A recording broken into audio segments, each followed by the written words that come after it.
क्या बोली कि रहेंगे झुपड़िया में अच्छा और रंगा हुई कोयला। बोली कि रहेंगे झुपड़िया में और रंगा हुई कोयला। और मेरे प्यारे सैया बनवाए दे तुम मेला, बनवाए दे तुम मेला।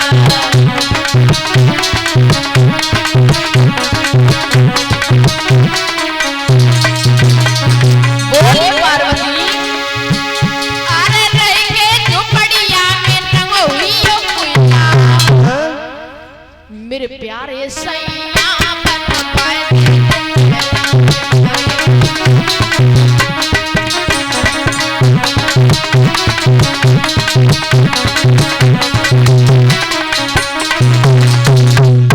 पार्वती बोली नाथ हमार रंग कालो पड़ गो, हम झोपड़ी में ना रहे, सुंदर सो महल बनवाओ।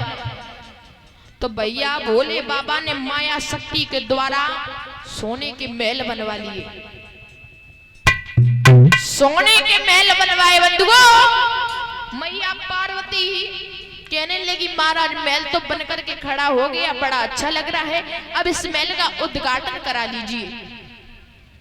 तो भैया रावण के गुरुजी थे वशिष्ठ, रावण के गुरु थे वशिष्ठ।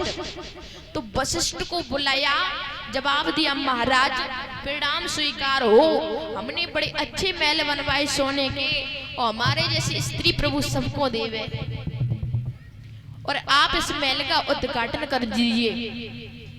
जैसे ही इतनी बात कही तो 22 में रावण ने कहा था कि हे गुरुजी आप अगर दक्षिणा में कुछ मांगो तो ये सोने के महल मांग लेना। आज उस सोने के महलों का जब पूजन किया, उद्घाटन किया, पूजन करने के बाद में दक्षिणा का टाइम आया तो बोले जी बोले बाबा महाराज क्या चाहिए। तो 22 में वशिष्ठ बोले मुझे कुछ ना दो, आप ये सोने के महल हमें दे दो। तो 22 में पार्वती से बोले मैया सुन रही है?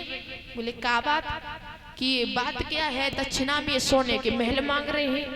बोले महाराज हमारी खुशी में, इस संत की खुशी में एक ही खुशी है, अगर हमने महल बनवाए और ये संत जी मांग रहे हैं, महल अपने मुख से मांग रहे हैं, इन्हें मांगने में शर्म नहीं आई तो मैं देने में शर्म नहीं लग रही, दे दीजिए। वो सोने के महल वशिष्ठ को दिए, वो महल रावण को दे दिए। वो कोई और सोने की लंका नहीं थी, ये महल ही सोने की लंका जाकर के हुई है, याद रखना।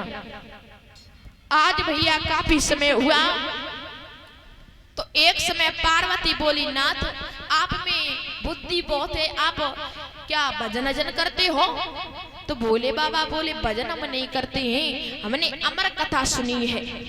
पार्वती बोली महाराज शादी होने के तो इतने दिन हो गए, लेकिन आपने हमें अभी तक कुछ ज्ञान नहीं दिया, अभी तक कुछ ज्ञान नहीं दिया। पति का कर्तव्य बनता है बताना, बहुत का है। तो 22 में पार्वती बोली नाथ अगर तुमने अमर कथा सुनी है तो अमर कथा हमें भी सुनाइए, हम भी देखें अमर कथा होती कैसी है और अमर कथा में क्या रसपान किया जाता। बोले बाबा बोले कथा तो सुना देंगे लेकिन एक काम करना पड़ेगा। बोले कौन सा काम करना पड़ेगा? हम कथा सुनाते रहेंगे लेकिन आप हो की आवाज देती रहना। पार्वती बोली ये तो कितना सरल है, देते रहेंगे। हाँ? और एक बात बता दें, जहाँ प्रभु की कथा चल रही हो, सत्संग हो रहा हो तो माताओं को नींद बहुत आती है ना, आलस फैलता है। और ऐसा ही हमारे भाई करते हैं, अगर कथा में मन नहीं लगा लट्ठा को सारो लो सोए गए, दूसरे दिन कहते भैया आरती हो तो जगाए दियो। देखो देखो बंधुओं याद रखना, आज तो 22 में भोले बाबा ने पहली ताली बजाई। पहली ताली में जितने भी जीव जंतु पशु पक्षी थे सारे भाग गए। दूसरी ताली में भोले बाबा ने त्रिशूल गाड़ दिया और तीसरी ताली में मंचासीन हो गए। मंच पे विराजमान हो गए। आज जब मंच पे विराजमान हुए तो ऐसा ही नहीं, मंच पे आसीन होने के बाद में इधर मैया पार्वती को वो कथा जो रसपान रहे वो सुनाने लगे।